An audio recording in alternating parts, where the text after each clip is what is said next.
7 اکتوبر 2023 اسرائیل میں معمول کی ایک صبح اچانک غیر معمولی ہو گئی جب یروشلم میں صبح تقریباً 6:30 بجے فضائی حملے کے سائرن بجنے لگے۔ اسرائیلی فوج کے مطابق حماس کے عسکریت پسندوں نے تل ابیب، یروشلم سمیت جنوبی اور وسطی اسرائیل پر 2000 سے زائد راکٹ داغے، اور حماس کے مسلح دہشت گردوں نے اسرائیل کی جنوبی سرحد سے اندر داخل ہو کر تقریباً 1200 اسرائیلی اور غیر ملکی شہریوں کو ہلاک کر دیا اور 250 یرغمال بنا کر غزہ کی سرحد کے پار لے جائے گئے۔ اسرائیلی وزیر اعظم نے ملک میں ایمرجنسی کا اعلان کیا اور اسرائیلی افواج نے حماس کے خلاف جوابی کارروائی شروع کر دی۔ 8 اکتوبر 2023 1973 کے بعد پہلی بار اسرائیل نے حماس کے خلاف جنگ کا اعلان کر دیا۔ غزہ کی تمام بارڈر کراسنگز بند کر دی گئیں۔ 17 اکتوبر غزہ شہر کے الاہلی ہسپتال میں دھماکے میں 400 سے زیادہ فلسطینی ہلاک ہو گئے۔ اسرائیل اور حماس نے ایک دوسرے پر حملے کی ذمہ داری عائد کی۔ 27 اکتوبر حماس کے خلاف اسرائیلی فورسز کی کارروائی کے دوسرے مرحلے کا آغاز ہو گیا۔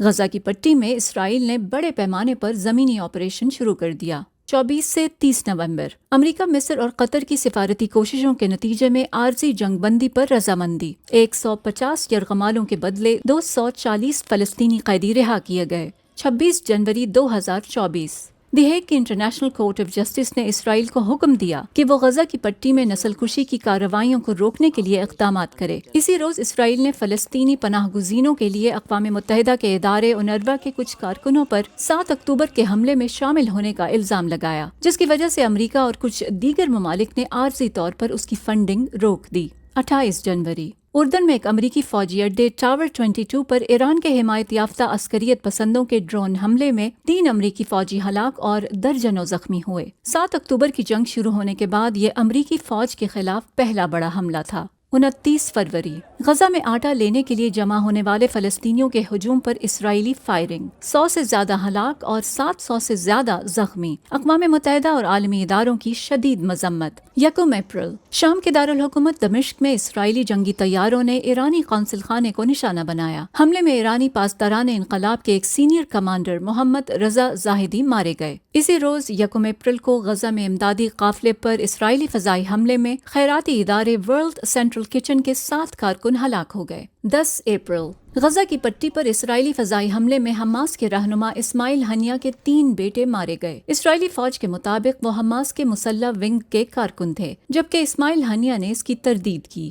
14 اپریل ایران نے رات کو اسرائیل پر سینکڑوں ڈرونز اور میزائل سے حملہ کر دیا۔ یروشلم میں جنگی سائرن گونجنے لگے۔ یہ اسرائیل پر ایران کا پہلا براہ راست حملہ تھا۔ 7 مئی اسرائیلی فوج نے غزہ اور مصر کے درمیان اہم رفح کراسنگ کا کنٹرول سنبھال لیا۔ اسرائیلی فوج کی جانب سے رہائشیوں کو رفح سے انخلاء کے احکامات جاری کر دیے گئے۔ 28 مئی اسپین، آئرلینڈ اور ناروے نے فلسطینی ریاست کو باقاعدہ طور پر تسلیم کرنے کا اعلان کر دیا۔ 31 جولائی حماس کے رہنما اسماعیل ہنیہ کو ایران میں قتل کر دیا گیا۔ اسرائیل نے حملے کی ذمہ داری قبول نہیں کی۔